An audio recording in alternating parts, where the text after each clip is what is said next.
Mayor Pro Tem. No, Councilmember Hernandez first. Please go ahead. I just want to remind everyone to keep in your prayers our country as the various divisions on a lot of different topics are happening. I hope that everyone can take a moment to think and reflect on how we can peacefully resolve many of the differences that we have with one another. Certainly, certainly. Thank you. Anything else? Yes,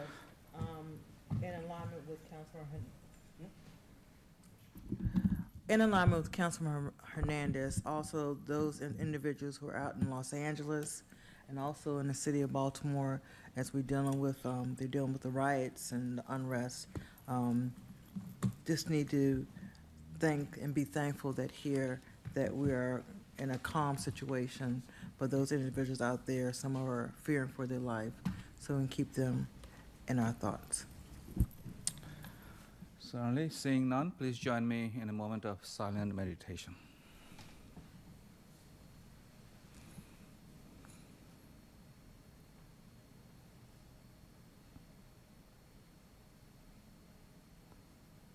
Councilmember Hill. I pledge allegiance to the flag of the United States of America and to the republic for which it stands, one nation, under God, indivisible, with liberty and justice for all. Thank you. Be seated. We'll do the roll call, starting with the District 1, Councilman Hernandez. Present. Councilmember Hill. Present. Dr. Esther. Here. Ms. Whitney. Here. Mr. Mitchell. Present. Ms. Mackey. Present. Mr. Ranker. Present. And Mr. Rigg. Here. We'll do the announcement in the same order, starting with Councilmember Hernandez. Want to thank the city staff and engineers for the great work that they're doing on the 52nd Avenue sidewalk project, and highlight that the Cherry Hill neighborhood will have some concrete work being done across Kiernan, Austin Court, and Park Drive. This is a major road improvement in the Cherry Hill neighborhood. Residents should pay attention to parking restrictions posted on orange barrels in the construction zone, and so long as weather holds up, those dates should be updated. Please reach out to the city engineer if you have any issues. Additionally, looking forward to a number of different improvements excuse me, across North College Park's streets.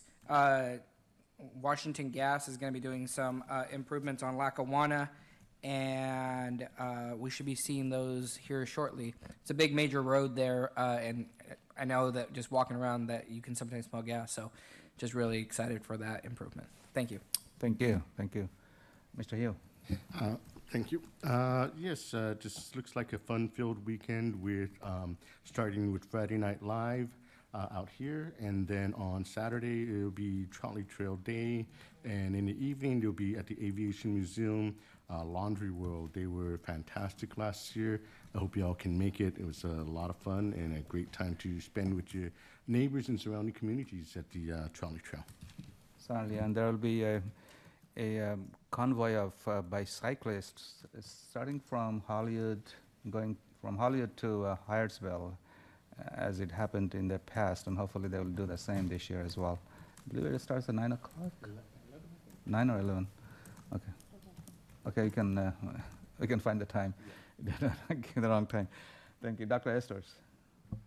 Good evening, everyone. Just would like to mention that the Lakeland Civic Association will hold their monthly meeting this Thursday, June 12th at 7 p.m., and the meeting will be virtual. Thank you. Ms. Whitney?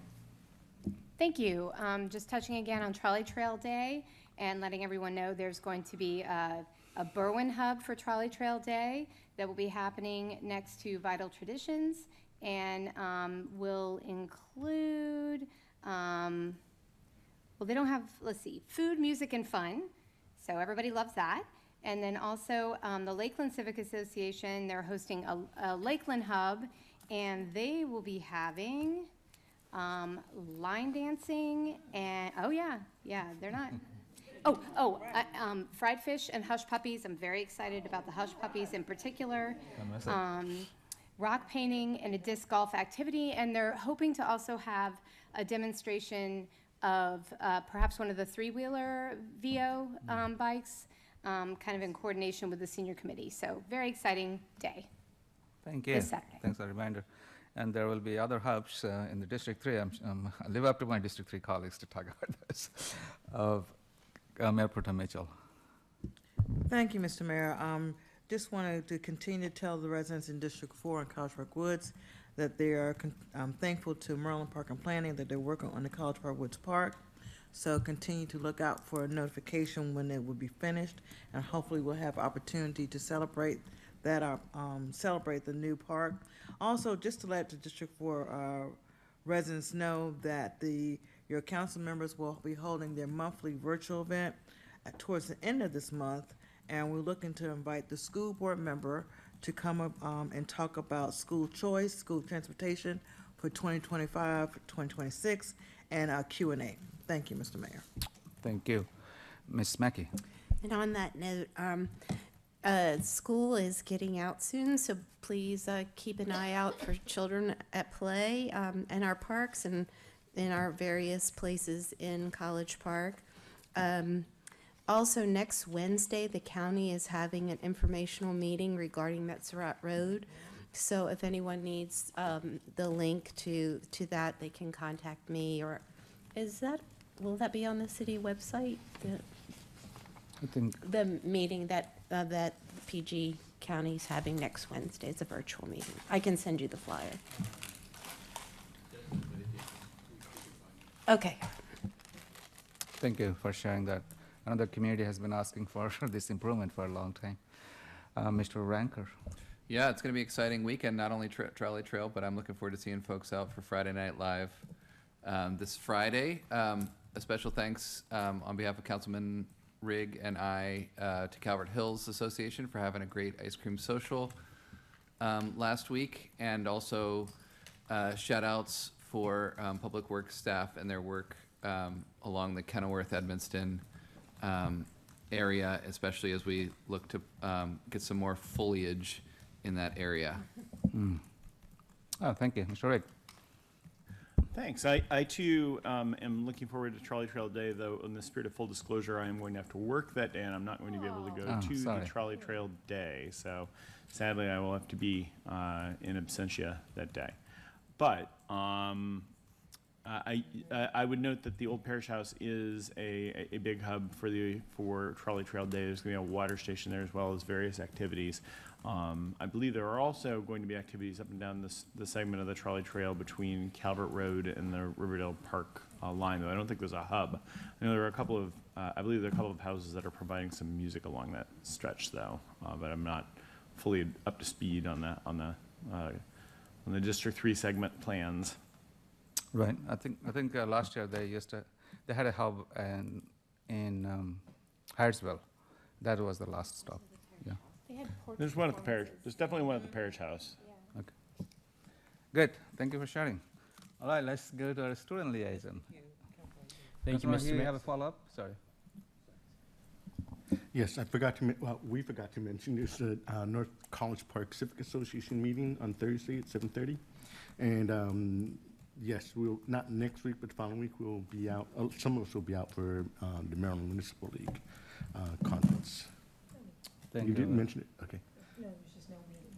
Okay, meeting, yeah. There will not Okay, be any meeting. there's no meeting, right, okay. Yeah. All right. Okay, now we go to our student liaison, Mr. DeSpirito. Thank you, Mr. Mayor.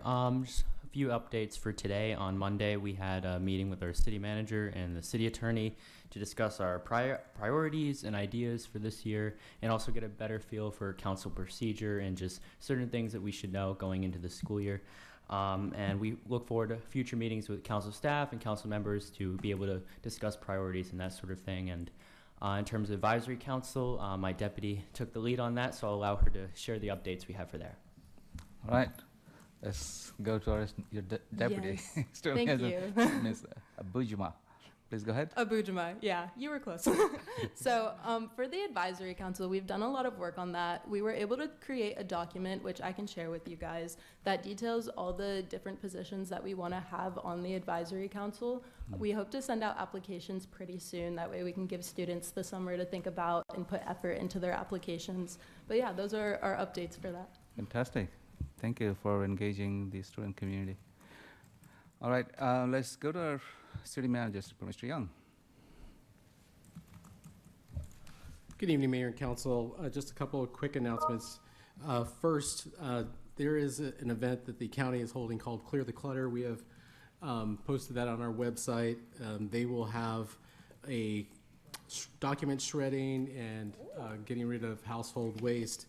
That'll be held at the Government Center located at 9200 Basil Court in Largo. This event is taking place on Saturday, June 14th from 8 a.m. to 1 p.m., rain or shine. So it's going to happen that day one way or the other. So we encourage our residents to take advantage of the county performing that particular service for us. The next item I have here is the beginning, and Mr. Hernandez covered some of this in his announcements. Beginning Friday, June 13th, the city's contractor will begin staging equipment for replacement of concrete curbs and driveway aprons on Kiernan Road, Austin Court, and Park Drive in Cherry Hill, in the Cherry Hill neighborhood. Concrete work is estimated to take approximately 3 weeks, weather permitting, and residents are advised to pay attention to parking restrictions posted on orange barrels in the construction zone. Following this work, WSSC will complete removal of old fire hydrants and complete full roadway paving on Kierman Road, Austin Court, Park Drive, and 47th Place. Thank you. Any question for Mr. Young?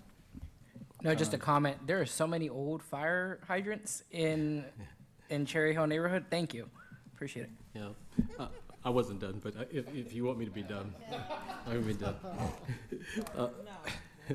We have a Friday special event Friday night. Our Friday Night Live Pride Edition is this week from 6:30 p.m. to 8:30 p.m. here at City Hall. Celebrating Pride Month, we'll have Pride stickers, pens, special photo booths. The entertainment is Honestly Soul, who will be providing the jams and food. We'll have Backyard Bill's Barbecue, Craving Our Halal, and Denzians will be the beer provider. Free parking will be in our downtown parking garage throughout the event. During the month of June, the city is in collaboration with Stonewall National Museum Archives and Library and is hosting the Stonewall Uprising History Traveling Exhibition at City Hall. These 16 panels shed light on the Stonewall riots and why it became a catalytic movement in the effort to secure equal rights for LGBTQIA Americans, plus Americans.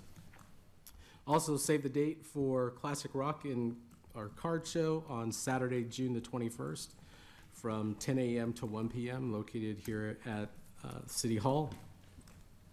And we're also kicking off this year our first Taste of College Park, which will be held from July 21st through July 27th. You can visit collegepark.life for more details as we get closer to the event. Also, join the University Recreation and Wellness Outdoor Aquatic Center for a summer of fun. City residents will receive a 30% discount on the Recwell OAC summer pool membership, and it's offered to individuals and families. And College Park residents must join the Alumni Association as a community member and submit proof of residency for discount qualification. So we are looking forward to that, and we want to thank the university for working with us in making that happen for our residents. Lastly, I just want to say thank you to State College. State College was here all day with Mr. Williams and Ms. Bader and myself, and touring a number of our projects here are the Flats, the Astor, the Atworth, the Knox project, as well as a few other sites that we went and toured. One of the things that we learned from each other, we did learn that they are getting ready to introduce next week at ADU changes. They haven't actually made changes to their zoning ordinance in like 67 years. So they might be a good one to look at some of the changes that they're looking at and how they're implementing it. And it's taken them, they've been working actually on the project for about 12 years. So Ms. Bader and I obviously lit up because there's certain things that I know many of you on council have wanted to try and look at us doing. So we think we might be able to kind of piggyback on their conversations and see how their process moves forward and see if we can adopt some of their takes on putting in an ADU ordinances in place and trying to take advantage of that here for College Park. And also, I just wanted to tell you that I asked them, well, how long was your council meeting last night? And they said, we were done in 40 minutes, Kenny. And I said, a challenge accepted. So, but, and I want to say thank you, Councilmember Hugh, who stopped by as we were having dinner tonight, as well, just to say hello. So thank you all. Thank you. Thank you. Now is the time to ask question. Mr. Rigg.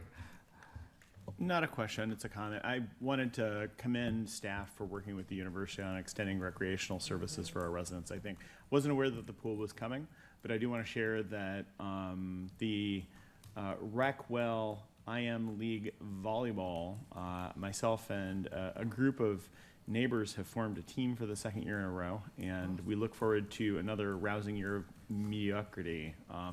And I would add for my council colleagues, there's still room on the team if any of you all feel like playing some volleyball with some College Park residents. First game is tomorrow night, so if we had a meeting next week, you'd see me see the aftermath. Thank you. Any other questions or comments? All right, thank you. Thank you. All right, seeing none, let's go to the acknowledgements. So we have two former elected officials, District 2 City Councilman Bob Catlin and District 2 again, City Council Member Maxine Gross. Thank you for joining us tonight. I don't think there is anyone online. No, there isn't. All right, this is the time to make proclamations. I have two proclamations. The first one is about Pollinator Week 2025, June 17 to 23, 2025. And it reads as follows. Whereas the City of College Park is home to a rich diversity of native pollinators, including bees, butterflies, birds, and other beneficial insects that are vital to a healthy and biodiverse environment. And whereas pollinators are essential to food production, ecosystem health, and urban agriculture, particularly in community and home gardens. And whereas pollinator populations are in decline due to habitat loss, pesticide use, climate change, and other human impacts. And whereas National Pollinator Week raises awareness and encourages actions to protect and restore pollinator habitats. And whereas College Park is committed to fostering a sustainable, wildlife-friendly community and supporting efforts at all levels to protect pollinators. Now therefore be it proclaimed that the City Council of the City of College Park do hereby proclaim June 17 to 23, 2025 as Pollinator Week in College Park and encourage all residents to participate in community activities that support and celebrate pollinator protection. Proclaim this 10th day of June 2025, Fazil Kabir Mayor, City of College Park, Maryland. And the second and last proclamation is about the Disability Pride Month, July 2025. And it reads as follows. Whereas disability is a natural part of life that intersects with all aspects of identity, including race, ethnicity, education, and economic background. And whereas the disability community is a diverse, including people with physical, intellectual, emotional, invisible, acquired, and chronic disabilities, among others. And whereas 4%, about 4% of our city's population identifies as having a disability, and these individuals are vital members of our community. And whereas disability should never limit one's independence or societal participation, but rather be recognized as celebrated as part of individual identity. And whereas recognizing the intersectional nature of disability and addressing the systemic barriers will strengthen our society as a whole. Now therefore be it proclaimed that the City Council of the City of College Park do hereby proclaim July as Disability Pride Month in College Park and encourage all residents to celebrate the countless talents, experiences, and contributions of individuals with disabilities, and reaffirm our commitment to take meaningful action to build a city that is inclusive to all. Proclaim this 10th day of June 2025 as Located Mayor, City of College Park, Maryland. Now is the time to make an amendments and approve the agenda. Is there any motion? So moved to accept agenda. Second. All in favor, say aye. Aye. Any opposed, any abstention? The agenda has been approved. Now we go to the public comments on the consent agenda and non-agenda item. If you are here to make comments on any items which are on the consent agenda or which are not on the agenda, this is the time to speak. You have 3 minutes. Please identify yourself for the record, your name, and if you live in College Park. Thank you, Mr. Catlin. Thank you. Good evening, Mayor Kabir, members of the council. I'm Bob Catlin. I'm a College Park resident, and I'm currently serving, I think, the 5th consecutive year as the co-president of the Berwyn District Civic Association. The Civic Association changed its charter a little bit a few months ago. We're not going to have our regular June membership meeting anymore. We're taking June, July, and August off. But we went ahead and scheduled a Zoom meeting with Senator Rosa Pepp to talk about what the legislature has done. And that'll be on Thursday, the 28th of the month. When I came here I think just last week, I mentioned 7 or 8 topics, historical topics I was hoping to discuss before the year is up. And so I'm trying to endeavor to get started on that. It's good that Maxine Gross is here tonight because I was going to talk about the 70s, mid-70s through the mid-80s, which is a period of time shortly before I moved here. I think we all are aware that College Park was dominated in the mid-70s to the mid-80s by urban renewal. But we also had other things going on in that general area that I don't think had any connection to urban renewal. One was the development of the Campus Village Shopping Center, which opened, I think, in '85, and the build-out of the Berwyn Industrial Park. Some of the Berwyn Industrial Park was built out, I think, in '74. I think the All Dogs Club, which is at the back of it, was built in '78. And the rest was filled in all by, I think, 1985. And to the best of my knowledge, that is basically the development that took place in College Park over that decade. Obviously, the urban renewal had an apartment building that was built for students. That would turn out to be the last student apartment building that was built until 2005 when University View was built. So for 20 years, we had no student apartments built. We had one other apartment built, and that was Winfield Park, which is now across the street from IKEA. That was built out about 1998. And I recall when that opened, they said it was the most expensive apartment building in Prince George's County. So that shows you how far we've come these days. So that's the information I have for you today. Then next time I'm here, I'll talk about the mid-'80s to the mid-'90s, which is a time I'm very familiar with, and it's actually the time that led me to run for city council in a few years after that. Thank you. Thank you for sharing another edition of College Park history. We always enjoy that. Thank you. Anybody else? Ms. Gross, please come forward for the record. Please state your name and if you're a resident of College Park. We Good know evening. all that you are a resident. Good evening. My name is Maxine Gross. My address is 5011 Navajo Street here in College Park. Just to respond to Mr. Catlin's question, Campus Village was part of the urban renewal development. So that may help to add to his information. I just wanted to speak with you a little bit about the governor's veto of the reparations bill that the legislature had passed. There, I imagine that you're likely aware of the fact that there is some discussion about a request that the veto be overread by the legislature. And I would just ask the mayor and council to consider taking an opinion on that topic.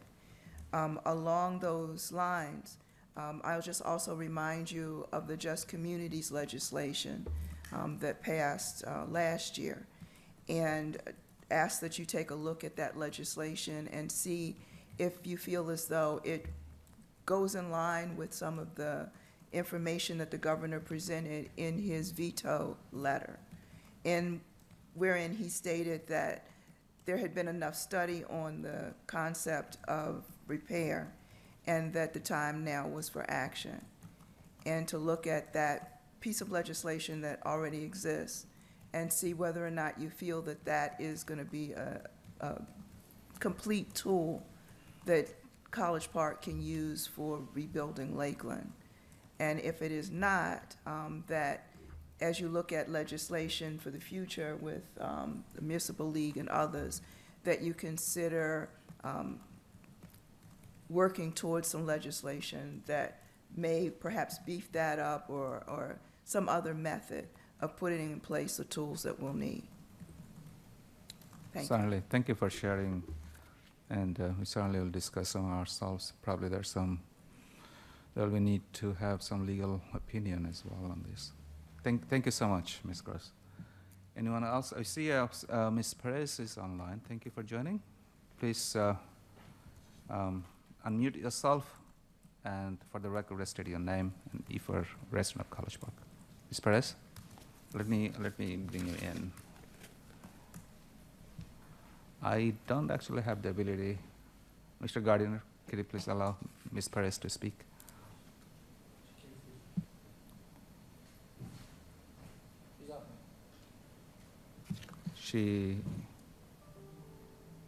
Yeah, Ms. Perez, please go ahead. The floor is yours.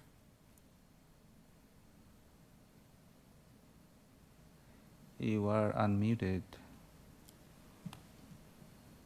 Check the volume of our microphone, maybe.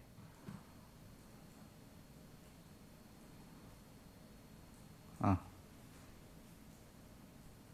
could be going wrong. Maybe you can share your comments in the chat or email us. In that way, someone could probably read it. There you go. There you go. Right in Can you time. hear me?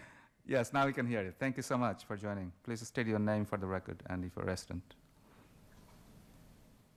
Good evening, Mayor and Council, staff, and community residents. I am Arelis Perez.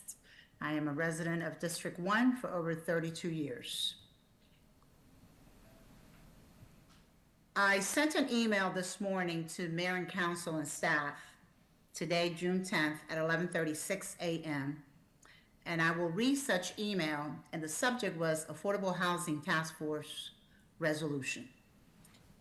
Dear Mayor Kabir and members of the City Council, I am writing as a concerned resident, community leader, and the board chair for the Housing Authority of College Park to express my strong opposition to the current resolution establishing the Affordable Housing Task Force, specifically due to the absence of representative from the Housing Authority of the City of College Park among its appointed members. The Housing Authority plays a critical and direct role in serving low and moderate income residents of our city and possesses decades of experience in managing and developing affordable housing initiatives. Excluding the essential agency from the task force undermines both the intent and potential impact of the committee. It is deeply troubling that a body formed to address affordable housing solutions would not include the very institution tasked with implementing and managing such efforts on a daily basis. An effective and inclusive affordable housing task force must reflect the broad spectrum of expertise and perspectives related to housing policy in our city. The omission of a housing authority representative raises concern about the transparency, equity, and effectiveness of the task force of eventual recommendations. This exclusion could not only diminish public trust, but also hinder the ability to develop informed, realistic, and actionable strategies to meet our community's housing needs. I respectfully urge the mayor and council to amend the resolution to explicitly include a representative from the Housing Authority of the City of College Park as a voting member of the task force. Their inclusion is not only logical, it is essential. Thank you for your service and attention to this important matter. I look forward to seeing a more inclusive and representative approach to addressing our city affordable housing challenges. Yours in service, Arelis Perez, Board Chair, Housing Authority for the City of College Park, aka known as Attic Towers. Thank you. Thank you so much, and thank you for your service to the Housing Authority and so many different committees as well. We appreciate that, and we always review our committee policies, and I'm sure this will be discussed sometime. Thank you so much. Anybody else in the room wants to speak or online? I don't see any virtual hand. Seeing none, let's go to the next agenda item, which is the approval of the consent agenda. There is only one item, and let me read this, and then I'll entertain a motion. And this is about 25G59, which is about the approval of a letter of opposition of the transfer of Class A beer, wine, and liquor license from 8141 Baltimore Avenue Corporation, College Park Liquors, to Ria Raj LLC, College Park Liquors, 7207 Baltimore Avenue, College Park, Maryland 20740. Is there any motion to approve the consent agenda? I move to approve the consent agenda. Second. All in favor, say aye. Aye. Any opposed? Any abstention? The consent agenda has been approved.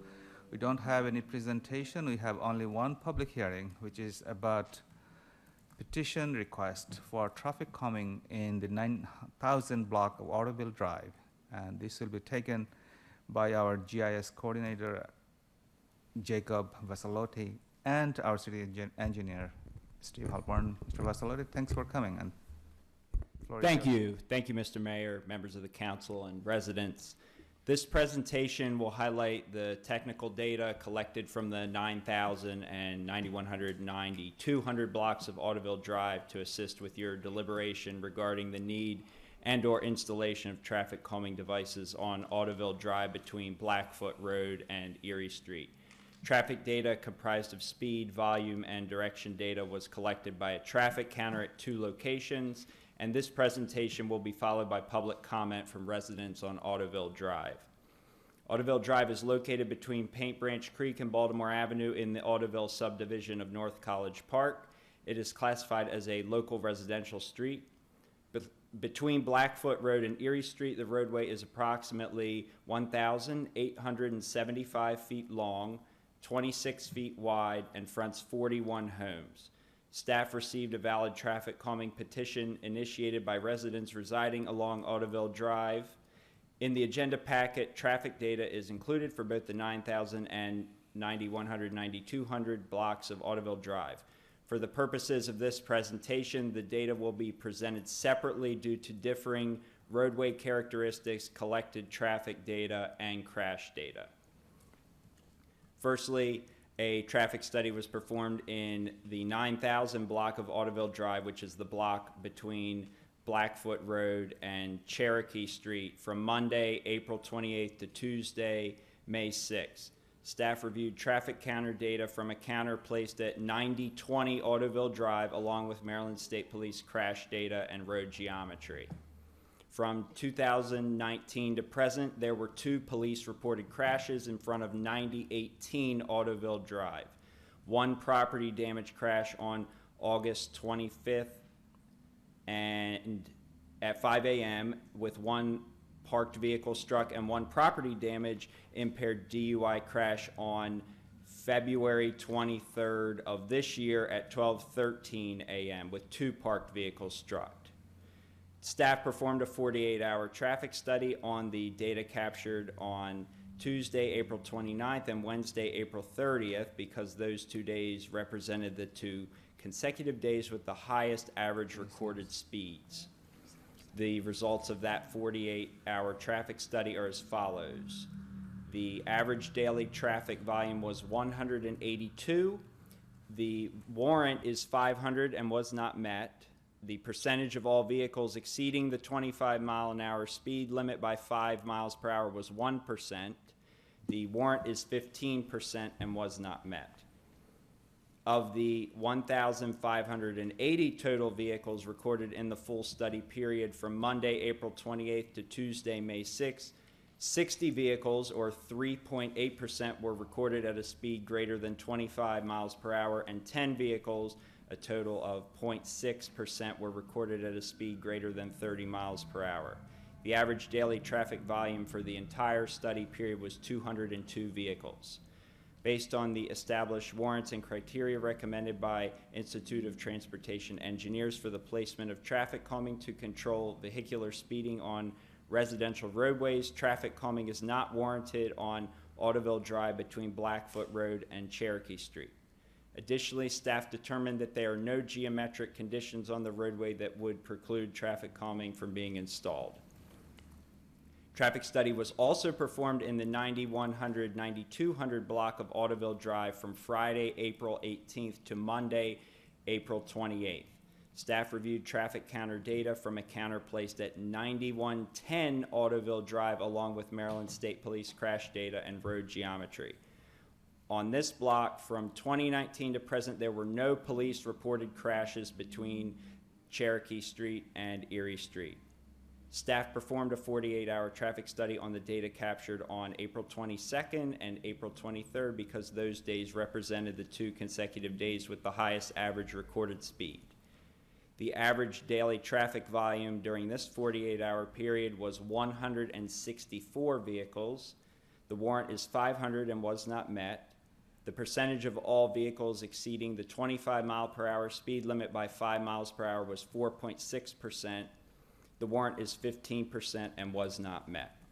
Of the 1,701 total vehicles recorded in the full study period from Friday, April 18th through Monday, April 28th, 269 vehicles, or 15.8%, were recorded at a speed greater than 25 miles per hour, and 62 vehicles, 3.6%, were recorded at a speed greater than 30 miles per hour. The average daily traffic volume during this time period was 168 vehicles. Based on established traffic warrants and criteria recommended by ITE for the placement of traffic calming to control vehicular speeding on residential roadways, traffic calming is not warranted on Audubon Drive between Cherokee Street and Erie Street. Additionally, staff determined that there are no geometric conditions on the roadway that would preclude traffic calming from being installed in this block. At this time, the city engineer and I can answer any questions regarding the report and data before the public hearing begins. Thank you, Mr. Vassaloti and Mr. Halpern for your work and the detailed report. Any question for Mr. Vassaloti? Ms. Whitney? Yeah, I did have a question. So if you look at the cover sheet, it says that over the period from April 18th through April 28th as a whole, that 15.8% of the cars were speeding in the 9100 and 9200 block of Ottoville Drive. But then, you know, on the 2 days that we're focused on, because, you know, they're always focused on because they have the most cars, but it was a much lower percentage. Do you have any explanation for that, or? And I apologize for not sending an email ahead of time. I just forgot.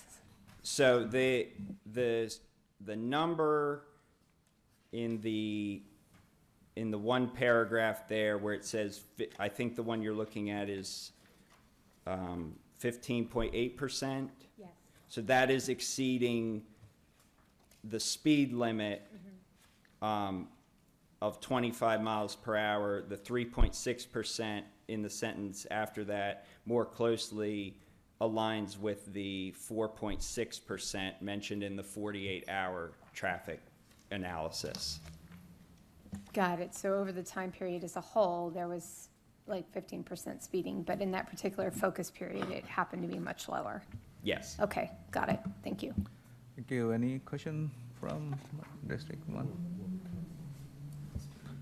And Mr. so Ram. the 15%, when it says the speeding threshold is 15%, that's if they're going more than 5 miles an hour over? Correct. Is that correct? Okay. So we're looking at basically, there is 15% people speeding, but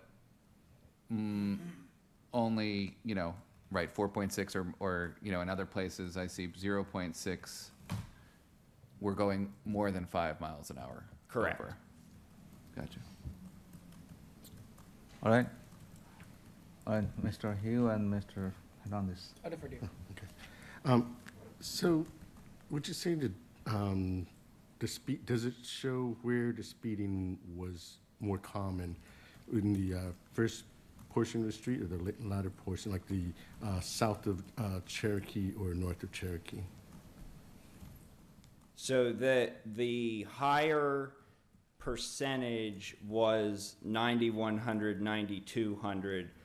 However, because of, we have to put out the tubes and then we shift them, and there's different dates that the studies were completed. So if, for example, there's a business at the end of Blackfoot Road that can, if they have a lot of appointments, there might be more traffic, or if people are running late. So there's multiple scenarios. There could be a backup on Route 1 where people use the northern block to try and get around the traffic signal. So there's multiple situations where we can't exactly narrow in, but we try and account for all these different factors and present the data in a couple different ways so that it paints sort of a holistic picture of here's which direction and which block of where the motorists are traveling.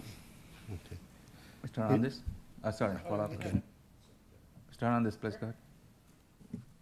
I know the answer to the question, but I'm going to ask it for my colleagues' sakes. Is there a sidewalk on Ottoville Drive? There is only an incomplete sidewalk on the east side between Cherokee Street and about 3 or 4 houses up, where the rear of the Monument Village apartment complex comes out. That's where the sidewalk stops. So if somebody is- it's not heavily used because it's not very, it's not continuous. It's not going to. And so if somebody wants to walk just north of that housing development that's escaping my brain right now, but like if you're walking, you have to walk in the street, correct? Correct. No choice. Thank you. Follow-up question?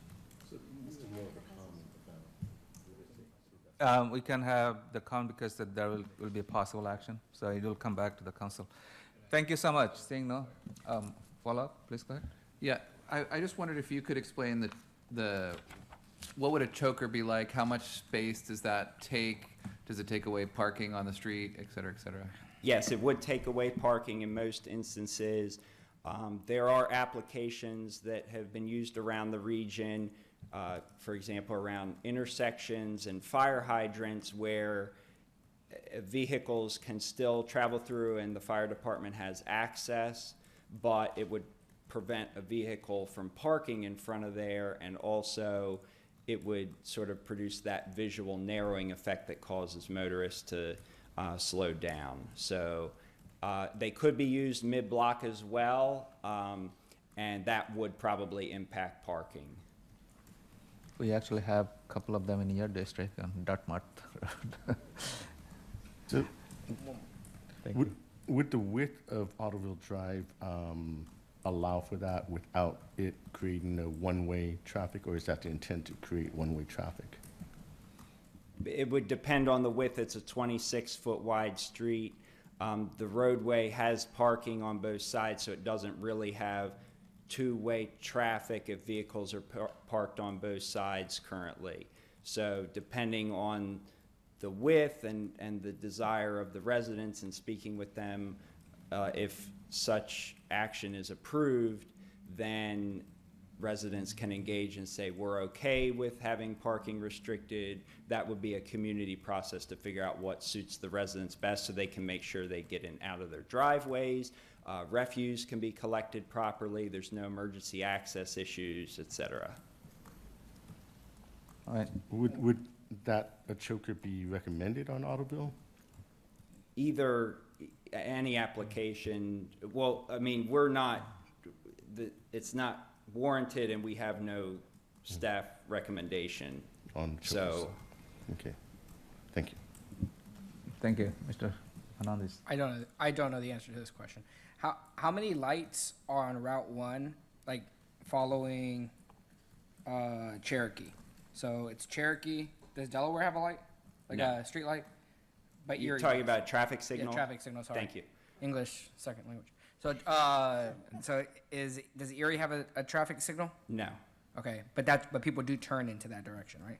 Correct. I have seen instances, there was one day where there was a crash in front of the flats area. So I saw a lot of traffic, presumably due to the navigation systems, Waze and whatnot, turning onto Erie Street, cutting down, and then making the left on Cherokee and back out to Route 1, which bypasses that traffic signal, which probably isn't quicker if there's not significant delays or an event going on. But I have seen that happen, and I have seen the apps encourage people to do that. We've seen that in other areas where if there's a backup, traffic will be diverted into the neighborhood based on the algorithms and the mobile apps, and people just follow them. Which is particularly concerning, but, and do we know where the entrances are to the flats? Is that on Cherokee and Delaware, or just Cherokee? Cherokee. The Cherokee, and there's an exit only northbound onto Baltimore Avenue. Okay. Yeah. All right. Thank you. All right. Thank you so much. So this is the time to have the public hearing. So if you're here to speak on this item, please come forward to the podium. And please state your name and if you're a resident for the record, and you have 3 minutes to speak. Good Thank evening, you. Mayor and council members. My name's Julie Cooney. I live at 9012 Ottoville Drive. And so I'm on the 9000 block, and I've been very concerned about the traffic in our neighborhood. There are a lot of people, to his point, that people do cut through the neighborhood. They often keep cutting through all the way down to the dead end of Ottoville Drive to Blackfoot, thinking that they can get out. And it goes to the, what's the new business called? The new business is the hair salon, yeah, the hair salon that's up at the old Woods property. And they come down there and they zoom up, and then they realize they can't get out. They turn around and then they zoom right back out. And there are children, there are, I TNR to feral cat community, so there are animals that I'm concerned about. And, you know, just walking our dog and being on the street with no sidewalks, these cars are coming through fast. 202 cars a day for a block with 12 houses is a lot, coming in and out. So again, it's a perceived cut through for some people, and there's a rush to get in and out. The traffic, the study had the, whatever, the. Jokers? Yes. At about the fourth house in 9020, I believe. And that's not far after, you know, beyond the stop sign coming off of Cherokee in south into the neighborhood. So I think if it were a little further south, it may have seen a little bit more of the speed, because, you know, there are only 4 houses in, and there's another several houses down to the end of the block.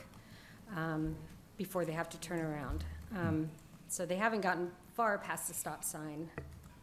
On the 9100 block,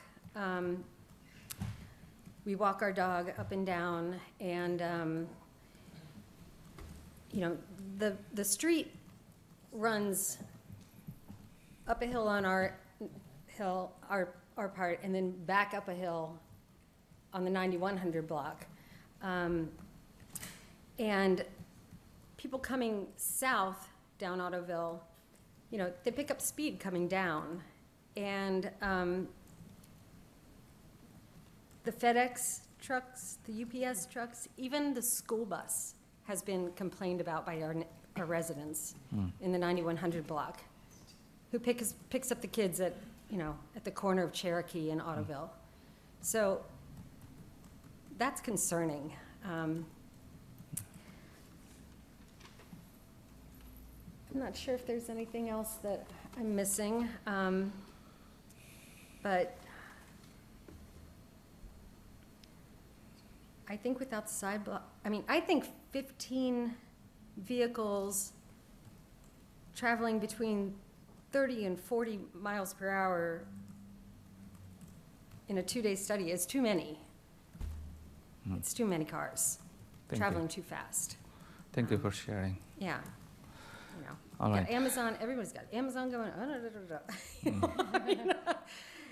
It's just, It's a a fairly lot. quiet And neighborhood, yeah. It's a very quiet neighborhood. I mean, we have we're one street. We're one long street. There's nothing behind us, and, you know, Thank you. yeah,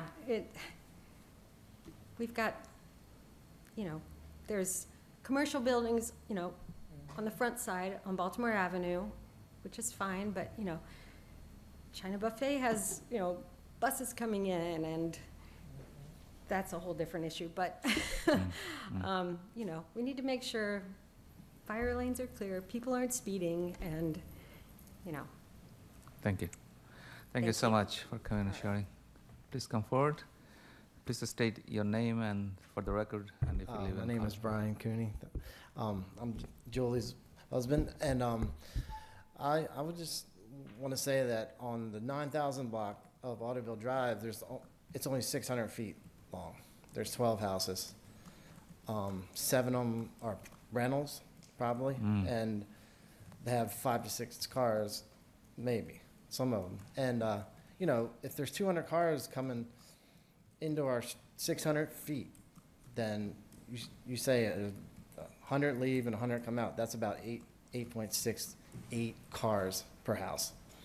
So that's a lot of cars coming in and out of 600 feet, I believe, personally. And, you know, and I walk the dog up and down the street, and, you know, I think the average speed was like 16 miles an hour or something, which is with no sidewalks, it's kind of fast, I believe, as somebody walking up and down the street, because they don't slow down. They go 16 miles an hour, whether they see you or not. So to me, the traffic calming devices would slow them down, you know, for the pedestrians, you know, because I'm scared just to walk up and down the street sometimes, because people cut through the neighborhood, like he was saying, you know, they don't know where they're going. And and also in the 9100 block coming down south, there's a stop sign at the end of them. And people don't stop at the stop sign because there's nothing to It's slow a them down constant problem. before that stop sign. You know, whether it can get a stop sign camera in the future, but I think a traffic calming speed device would make them stop at the stop sign. Hopefully, at least try. So, you know, there's just some factors there that, and it's, you know, there's a lot of rentals and there's a lot of cars. And, you know, that's a whole nother issue. And that, you know, it's just, it's 26 feet. There's nowhere to go. So basically that, you know, I think, you know, we mapped it all out and, you know, we looked at the spots that we thought that it would be. And we've had a neighbor who had a cat killed, run over, a couple of them. So when you walk up and you see your neighbors and the cat's in the gutter, you know, that to me means that, you know, there's a problem with. Yeah. So, I mean, I just, wish you could help us out and, Thank you. know, take that into consideration. Thanks Thank so you much. for hearing us. Absolutely, appreciate it. We have someone, actually two residents online. The first is Sarah Fudge. Let me allow you. Please unmute yourself. I'm trying. Okay, we can hear you. Sorry, can you hear me? Sorry. Yeah, yeah. Thank you, Mr. Mayor and members of the council. My name is Sarah Fudge, and I live in District 1 on Ottoville Drive in the 9100 block.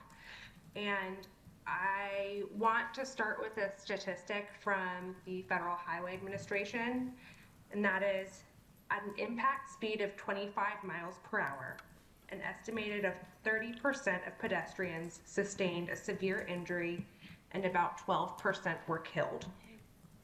Our street doesn't have sidewalks and people regularly blow through the stop signs. Our neighborhood is home to several children, pets, as Brian and Julie mentioned. Ours was one of the cats who was the pet fatality. People who walk their dogs in the street like Brian and Julie do. There are women who provide childcare, and as a community, we are in the street. We spend time together, people exercise, people walk and bike to work. Our only option is the street.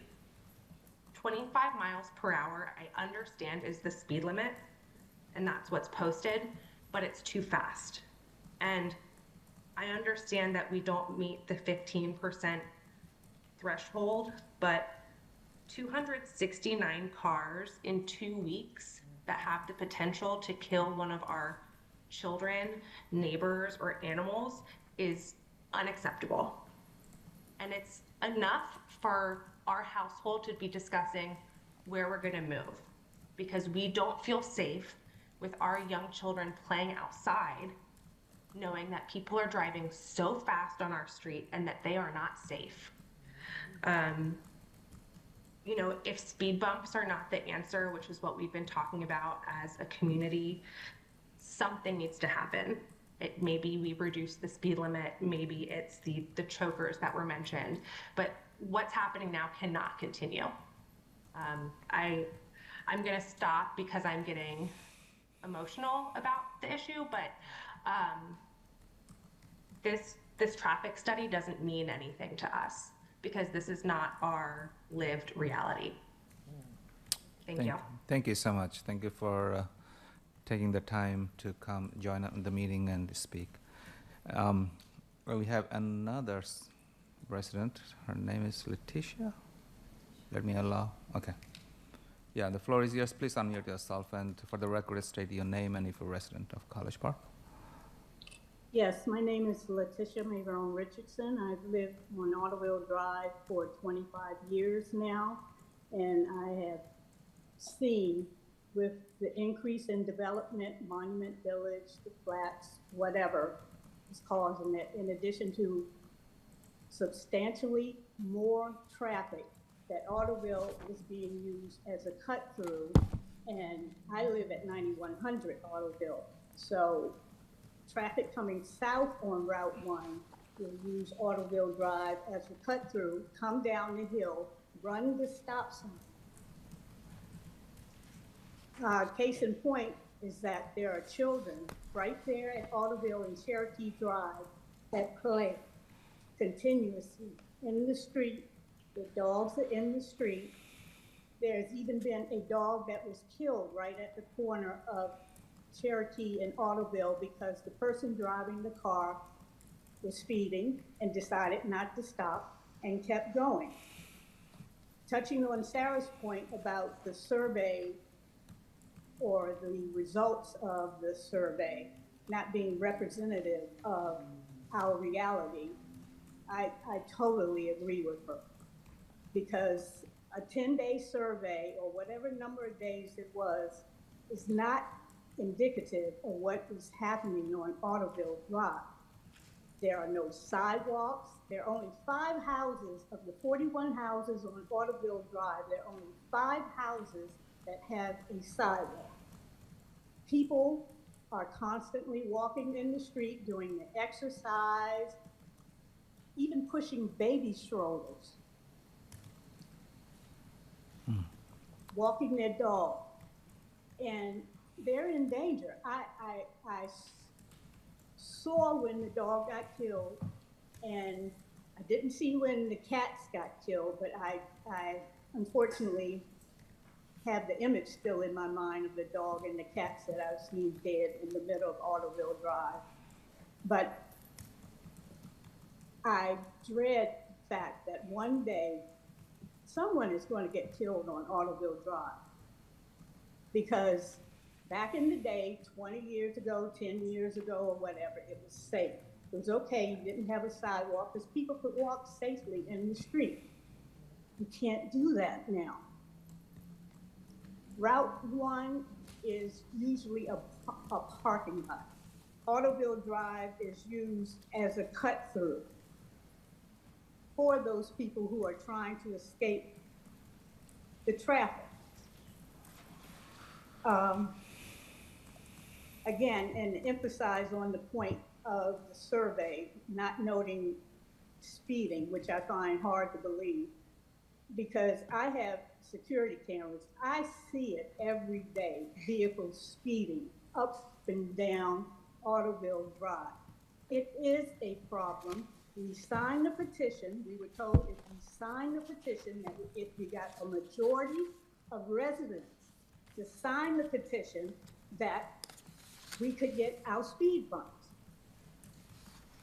I sincerely hope, Mayor and council members, that you prevent something unfortunate happening to someone on Ottoville Drive by installing speed bumps or whatever you need to do to slow the traffic that is coming through this area. I believe I heard the survey manager say that there was 1,700 something in total for Ottoville Drive in a 10-day period? No, that's, no. And no sidewalks, people running stop signs, killing dogs, killing cats. Thank God they haven't killed a child or a person yet.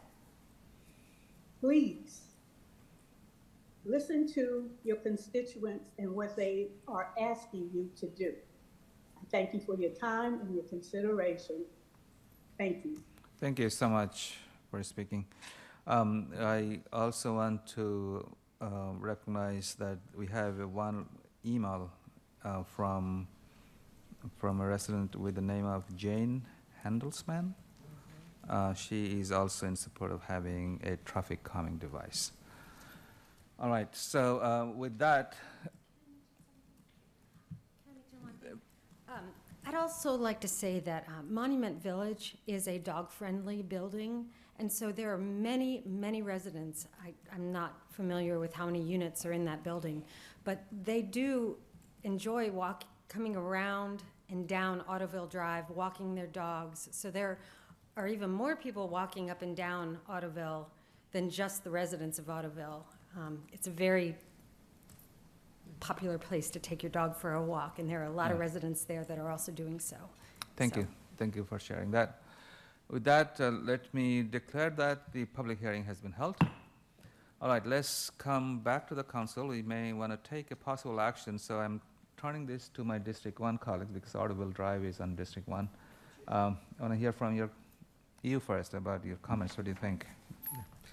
First off, thank you to the residents who have taken the time to testify about the issues on Ottoville regarding the speed limits and the activity there. I'll say I've been on Ottoville for about 20 years now, and prior to us buying our house there, I've never been on Ottoville, and I've lived in the area for about almost 31 years. It's a street that doesn't go anywhere. It's not a cut-through. It's been a very quiet street up to more recent years since Monument has been built. Like the residents say, people attempt to use as a cut-through, and when traffic warrants it, they use it as a cut-through. It is a very highly, one of the things these studies can't accomplish right now for this that's relevant is the amount of foot traffic that's on the pedestrian activities on Ottoville without sidewalks. The last speaker resident said that with Monument Village, it's a pet-friendly apartment building, and they even have a dog park, but still people would like to walk their dogs further and utilize our street. I've seen residents from all over the immediate area that use the Berwyn Ballet School. They'll drop their kids off at the school and they'll walk up and down Ottoville. So we have people from a lot of places just in love with the quietness nature of our street. But now we're seeing more and more traffic, especially now that we have the, it's a hairdresser that's utilized the greenhouse space, the old wood florist. So you have people coming in from Erie Street at the top end, north end of Ottoville, and they'll be late for an appointment and they're flying all the way through, not even stopping at the stop signs. You'll have people coming in from Cherokee doing the same thing. So you'll see a lot of traffic from south of Cherokee for such a small stretch as well. Today, more and more vehicles are electric vehicles, including these delivery trucks and stuff. So it's really hard to hear them coming up behind you. So it really changes the nature of walking the streets and having cars going that fast. I can attest that that cat that was hit was a very friendly cat. Everybody in the neighborhood loved that cat. I could literally stop my car and say hi to it and come running up to me and jump in the car. That sort of, anybody who was walking and come up to say hi to them. It was a super friendly cat, like a kid. And to see and hear that cat got ran over was very sorry. Bad news.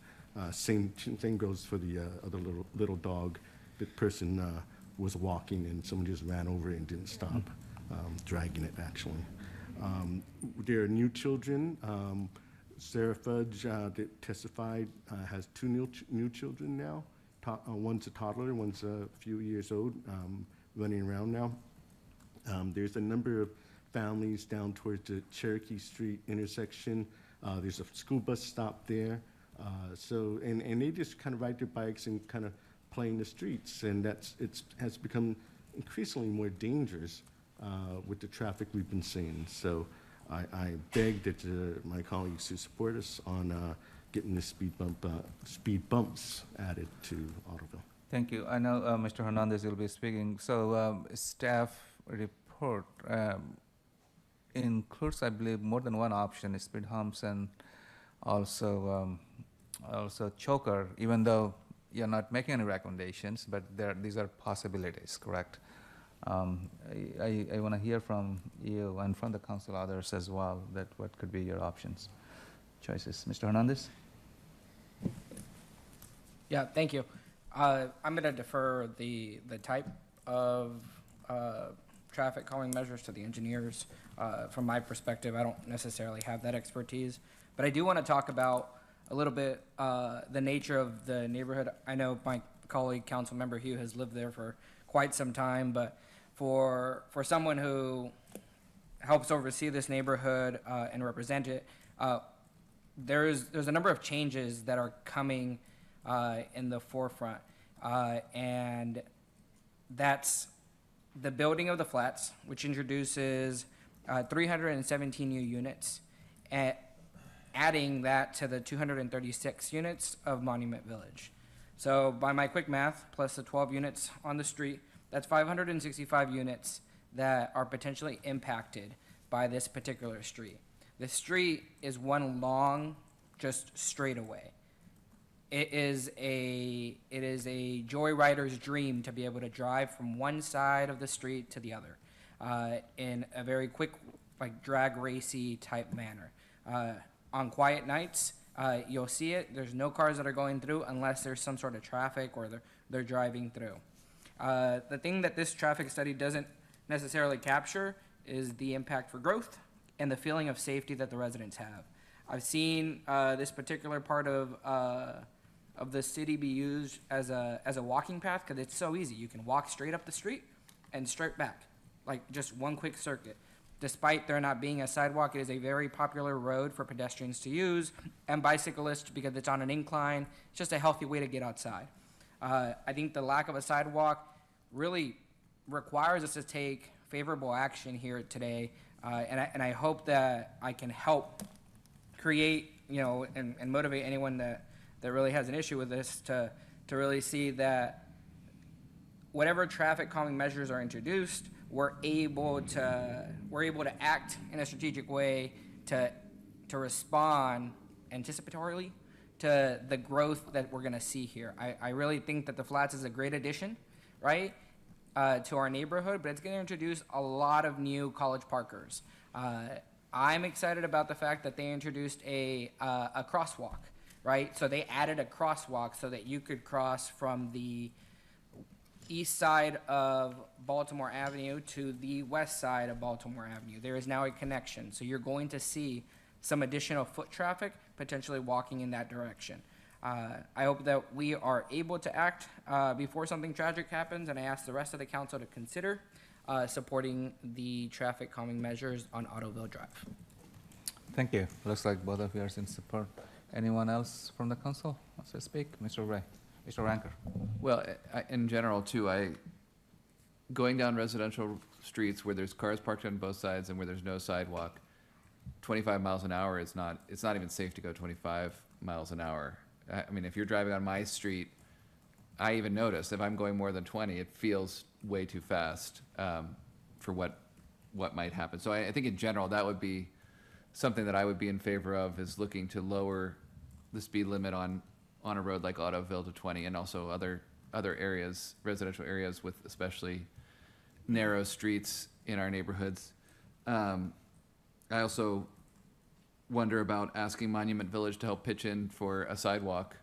See if we can't get some money out of them to do something that would benefit a lot of their residents. I also wonder, not having gone down on the 9,000 block, it's just crazy to me that there was more people on the 9,000 block, more cars on the daily average for the 9,000 block than the 9,100 block.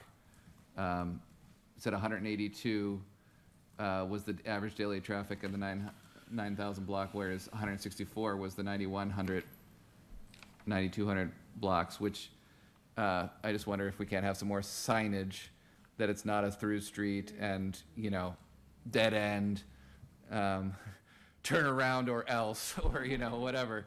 But in any case, I defer to my District 1 council members in terms of what they might recommend. Speed bumps to the engineering, to the specifications, might be the best. I don't know, but I'll defer. Thank you. Anyone else? Mr. Rigg. Yeah, my colleagues know that I'm anti-speed control devices, in large part because I don't think they work. In a lot of places, people just slow down for the speed bump, speed right back up again. But what they do work to do is slow down police and fire response. And they can also impact the patient care, for instance, in the back of an ambulance. And the instances in which I, for the most part, have voted for them are when they meet the engineering remit. We have engineering remits for a reason, because they establish an objective yardstick for us to be able to understand whether speeding is really a problem, or whether a large number of accidents in an area are really a problem. And here we're confronted with another example of a place in which the engineering remits are not met. And yet, we will once again vote in favor of this, and we'll install some speed bumps that aren't technically needed. So I will spare you the usual sort of complaints about it, but I do wish we as a council could get to a better place to where we either just give people speed bumps on a request and skip all the in-between stuff, stop pretending like we care what the engineers say, or we actually more closely consider the objective data that's collected at great expense by our engineering staff. So anyway, I won't be supporting that. I don't doubt that there is an issue on the street. I am an enthusiastic, you will find no more enthusiastic supporter of sidewalks on this dais than me. This seems to me like a much greater case for a sidewalk than it is for a speed control device. So I would be enthusiastically supportive of a sidewalk proposal in Ottoville, as I would be an enthusiastic supporter of a sidewalk proposal on any street in the city of College Park, because those are the devices that have a much higher odds of, and are proven for supporting pedestrian safety in ways that speed bumps just don't. Thanks. Thank you. Thank you so much. So, if you, Dr. Esther, sorry, I didn't see your hands. So I just wanted to add a few comments because as I listened to my colleague, Councilmember Riggs, speak, I can think of a community, Branchville Road in specific, where there was a traffic calming measures put on the road, and there's still speeding that occurs. However, regardless, and I do agree that these measures don't always make it easy for emergency vehicles to get through and to get where they need to go. I do think that in combination with traffic calming and decreasing the speed limit, that could help make a difference. My concern is that we have no idea of when anything is going to happen, when a child may be walking down the street or playing, when an animal may be out. And I don't want to feel like we had an opportunity to do something to address it, and we choose not to. So I do think that if there's any way that we can do a combination of things that could help. And I also wonder if these are necessarily residents. I think, there may be individuals who are coming down Route 1 and just see it as a place to go where they're speeding.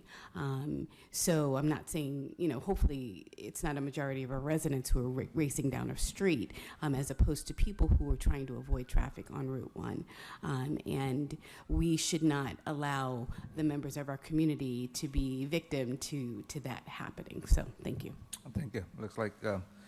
Looks like majority on the council is supporting something happening. I just want to make one comment. Jacob, how many? Excuse me, Mr. Vesalotti. How many sidewalks in the city meet the requirement of the engineering requirements? Or that? No. Sorry. How many streets throughout the entire city that we've built speed bumps on have met, or where engineering has recommended that we include a traffic calming measure? Do you know off the top of your head? Very few, maybe. You're talking about the relationship between sidewalk and the traffic calming, or this? Where engineering recommends you shall put a you should really put a traffic calming measure here. Okay, so there's been the one mentioned on Branchville Road is the only one in 4 years that I've encountered. And there's obviously a whole bunch of speed bumps all over the city. Correct. We have over 160 now, along with multiple chokers, flex posts, and other calming devices. I'm all about looking up the engineering requirements and maybe taking a look at them from council, but I don't think we should start doing that particular concern right now. Yeah, this is a separate discussion. So I'm happy to have that conversation if that makes sense, but there's an element of just. Mr. Halpern, do you want to add anything? Okay, thank you. There's an element of humanness that isn't captured by some of these traffic studies, and I think that's what we're hoping to. Yeah, perhaps you can have a support. separate work session on that. Mr. Rigg actually Mr. made a good point. Yeah, I agree with you. It's a separate discussion, not tonight. Thank you, Mr. Mayor. In the motion sheet, there are a couple of options. So looks like the council wants to support something, and we can go in one of the three ways, and they are from Blackfoot to Erie, or Blackfoot to Cherokee, or between Cherokee to Erie. Mr. Hugh, do you have any recommendation? Yes, I'll go ahead and make the motion. Please go ahead. At this point, yes. I move to move 25G dot 55 to approve the installation of traffic calming on Ottoville Drive between Blackfoot Road and Erie Street, and direct the city engineer to install it at his discretion. Second. All right. Further comments? Yes. When the speed limit, like my colleague, Councilmember Raker said, is at 25, and you're doing 25 already, it seems fast. And you go 5 miles over at 30 miles an hour, that's like double what would seem reasonable. So I'm not sure if we should consider also lowering the speed limits on our streets, because 20, that's just a separate conversation. That is a separate. It's a separate conversation, but just a comment. Yeah, thank you. But yes, I hope that we can come to a conclusion that in this case, where the only real objective was Councilmember Riggs' comment about the emergency vehicles. I don't know if this is something that you all have thought about, but this is something I've learned in conferences, because I always look for solutions to our issues. But it was suggested that a speed bump could be designed to have gaps in it for tires that are the width of an emergency vehicle, so it doesn't jostle it as much and slow it down as much, whereas other cars would not fit in that gap. Is that something that's in your toolbox? I have not seen that used around here. I have seen it used in the Midwest, and there were some concerns where cars would try and put one wheel in the gap and then scrape the bottom of their car, and then neighbors were complaining about noise from that. Yeah. I think going a little off topic, and the motion does state that it will be up to staff discretion, so we'll leave up to you to whether what's the best thing to do at this point. But these are good comments, so you can probably discuss it in another session. Okay. Thank you. Thank you. We did have public hearing, so we're not going to public anymore. So we're coming back. I did. I didn't forget it. So before we take the vote, any further comments? No, I seconded. Seconded, yeah. Yeah. Seeing none, all in favor, say aye. Aye. Any opposed? Okay, any abstention? So the request has been approved with a vote of 7 to 1 to 0. Am I correct? Yes, you are. Thank you all for coming and speaking. Thank you. All right, we're done with the public hearing and the possible action items. So now we have 3 more action items.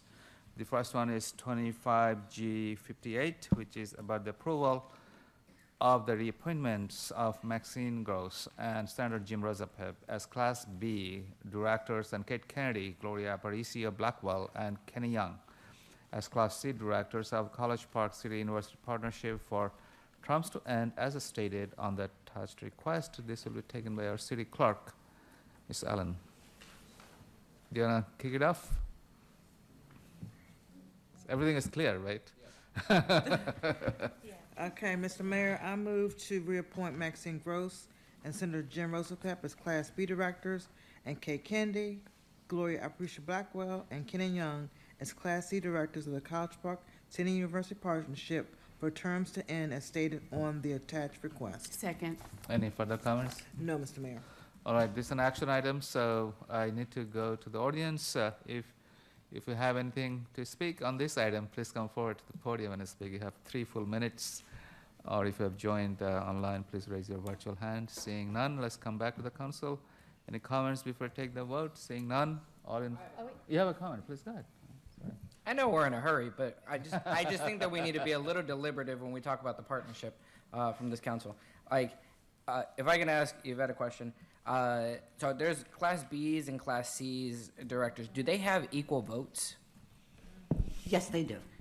Is there a Class A director? Yes. Do they have equal vote with the B and Cs? Yes, it's just who appoints them. That's the difference between A, B, and C. Okay. Well, what other differences are there between the Bs and Cs?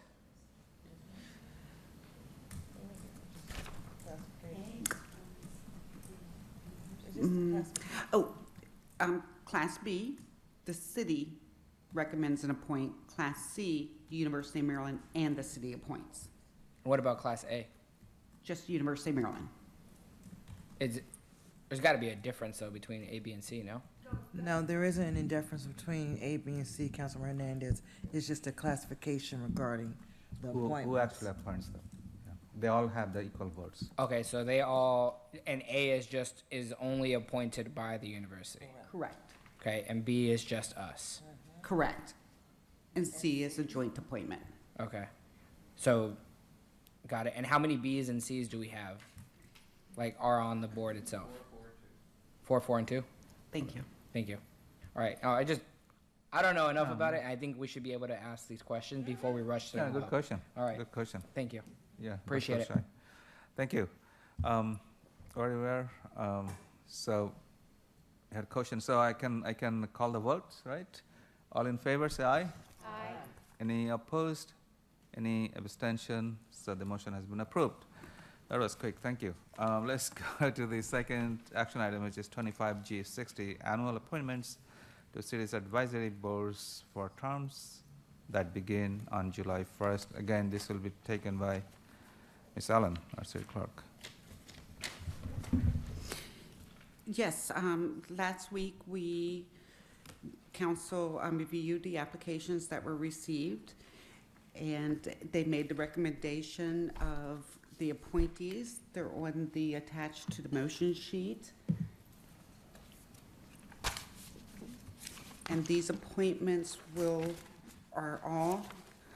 expire in 2028, with the exception of the Board of Elections Supervisor, which expires in June 2027. Thank you. Any,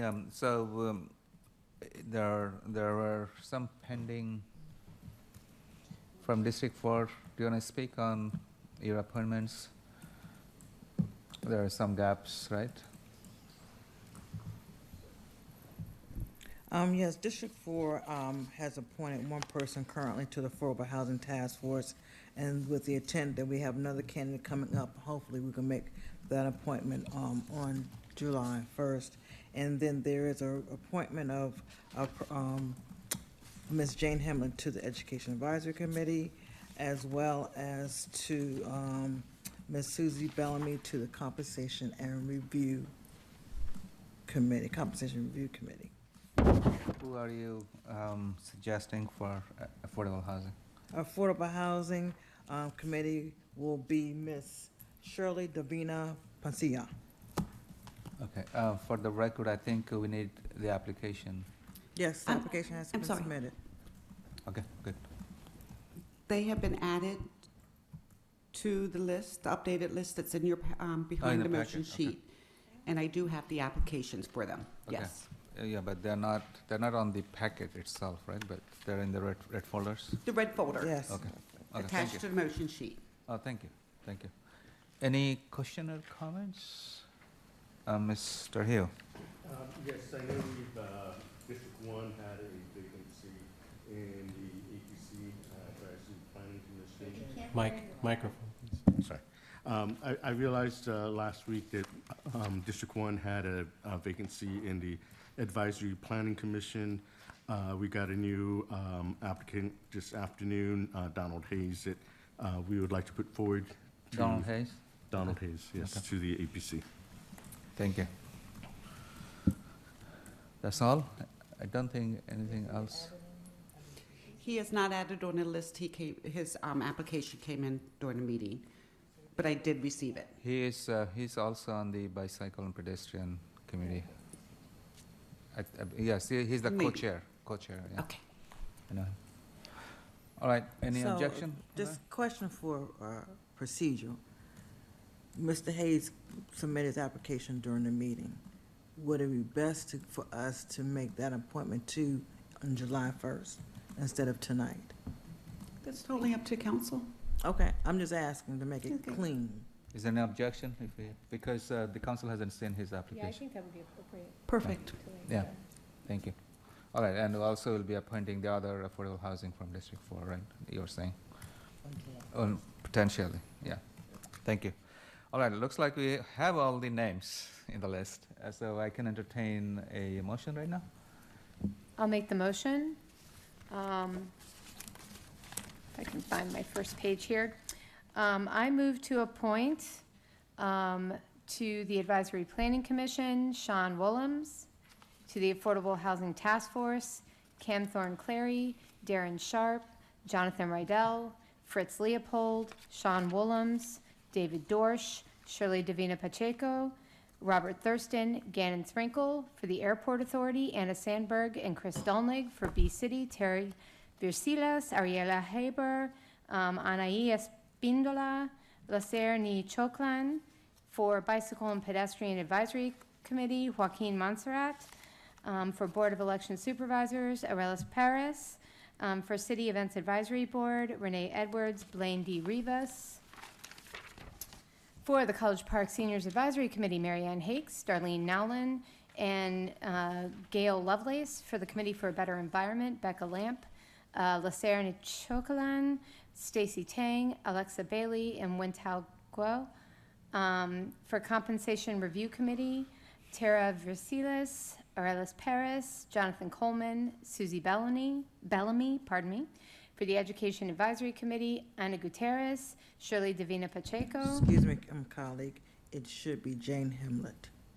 On, Education Advisory. is that a mistake? Okay. Yes. For the, I'm going to redo this. Education Advisory Committee will be Anna Gutierrez and Jane Hemlet?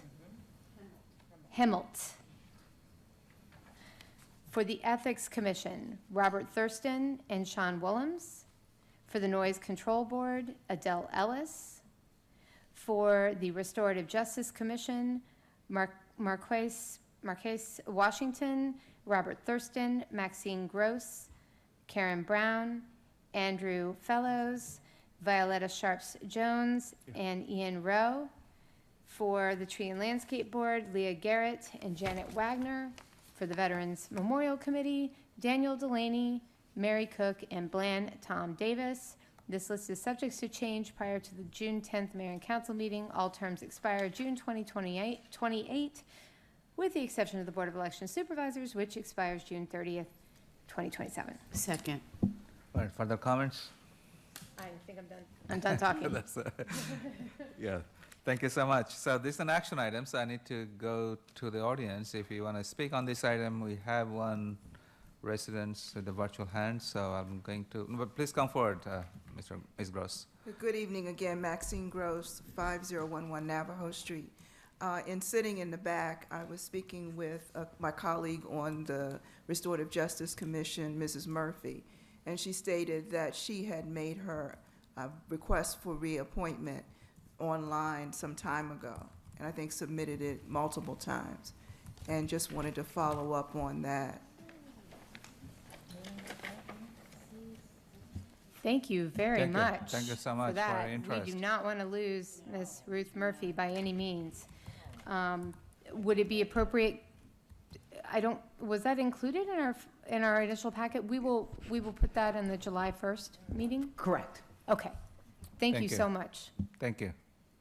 Thank you for your service. Absolutely. So we have someone online, Sharon O'Malley. Please state your name for the record, and if you're a resident of College Park, unmute yourself. You're muted, Ms. O'Malley. If you could unmute yourself, can you speak? Yeah, here you go. Hi, if I raised my hand, it was by mistake. I'm so sorry. Oh, okay, thank you. All right, so we don't see anyone else who wants to speak in the room. Let's come before the council again. Any comments before we take the vote? Seeing none, all in favor say aye. Aye. Any opposed? Any abstention? The appointments are made. Congratulations, everyone, and thank you all for your willingness to serve our community and the city. Thank you so much. All right, so now we have the last action item, which is the introduction of an ordinance of the Mayor and Council of the City of College Park authorizing the acquisition of a certain real property located at 5021 Lakeland Road, College Park, Maryland 20740 for a public purpose, and this will be taken by our city managers and also our city attorney, who is going to, Mr. Young, do you want to take it up? Yes, Mayor, this is a property that is in the Lakeland neighborhood that we are looking to acquire. This is, this particular property was the house in which we had a straight line windstorm back July, I want to say it was 2022, and basically took out the house. And since it's been sold, and a new acquirer of that property, which the contractor was looking for an opportunity to dispose of the property and no longer continue to spend money. We've had a number of residents, and both residents and those parishioners of the churches, the two churches that are in Lakeland, ask us to work on the project itself and see if there's a way for us to try and acquire that property in order to work with the community. As you know, it is in Lakeland is our we have a restorative justice project that is ongoing, and this is an opportunity to purchase a site that is right on a very visible corner in that particular neighborhood.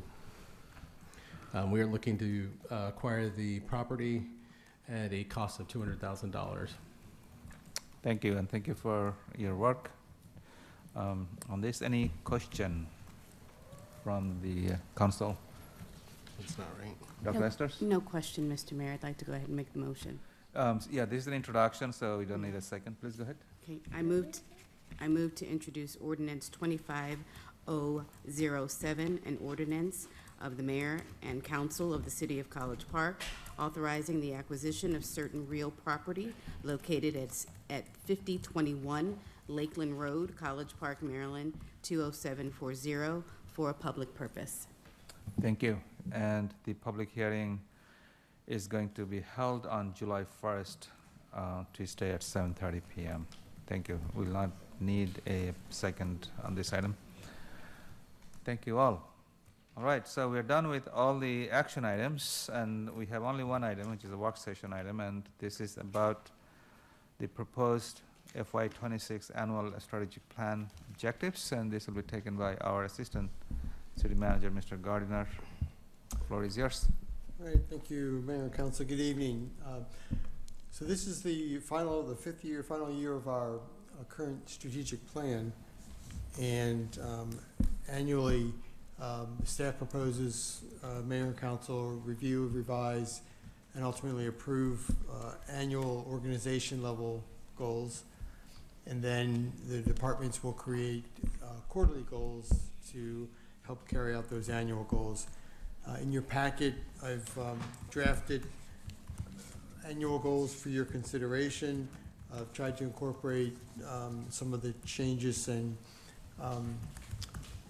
new items that were put into the approved budget, but they are draft, and I'm happy to get feedback from you on the annual objectives and bring back at a future session objectives that you can vote on and approve.